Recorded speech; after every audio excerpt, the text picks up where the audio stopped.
On the morning of 20 July 1974, sirens sounded across the island nation of Cyprus, warning that an invasion was underway. Over 40,000 Turkish troops descended in Kyrenia north of Cyprus while Ankara's air forces carried out an aerial assault campaign.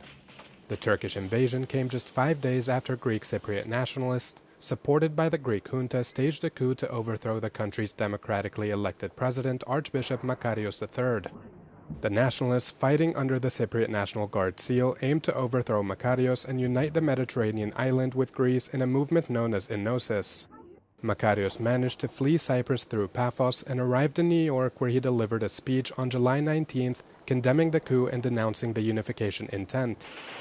By then, Ankara's military preparations had already been put in place, and the invasion was carried out the following morning. But Turkey insists that it had to intervene to protect the Turkish Cypriot minority. Fighting took place for a month, where Turkish forces are estimated to have killed some 3,000 Cypriots, mainly civilians.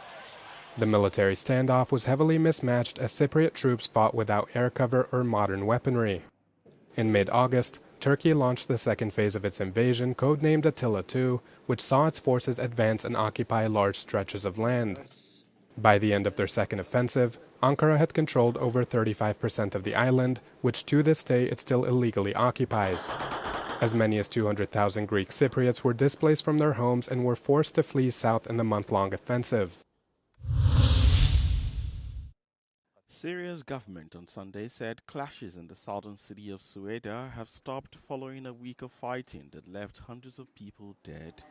Syria's armed Bedouin clans announced they had withdrawn from Sueda, and the U.S. brokered ceasefire deal reached by the government, Druze groups and Bedouin tribes on Saturday appeared to be holding.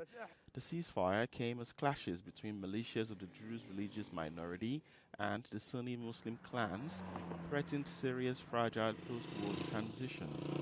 Israel had also launched dozens of airstrikes in the Druze-majority Sueda province, targeting government forces who had effectively sided with the Bedouins. According to local officials, the violence was sparked by a series of tit-for-tat kidnappings in towns and villages in Sueda province, which later spread to the city.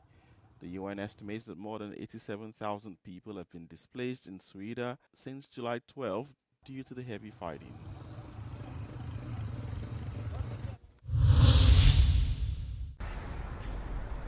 Kyiv has proposed a new round of peace talks to be held next week with Russia, Ukraine's President Volodymyr Zelensky said on Saturday.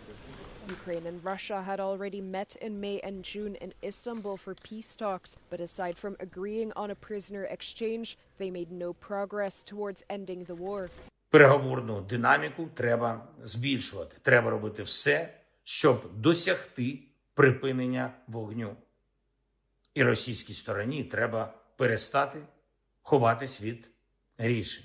І потрібна зустріч на рівні лідерів, щоб реально забезпечити мир. Дійсно, тривалий. Україна готова до такої зустрічі. The proposal comes as Moscow continues to intensify its long-range attacks on Ukraine. In recent months, Russia fired more drones in a single night than it did during some months in 2024. Meanwhile, Ukraine has been increasing its attacks on Moscow, reportedly launching dozens of drones at the capital for a fourth consecutive night. The U.S. Justice Department has requested a federal court to unseal grand jury transcripts related to the case of convicted sex offender Jeffrey Epstein. The Justice Department will, however, not be releasing the thousands of pages on the case currently in its possession, which it can make public without requiring approval or a formal process. It comes after the Trump administration faced mounting pressure to release evidence on the Epstein case and fulfill one of the U.S. president's campaign promises.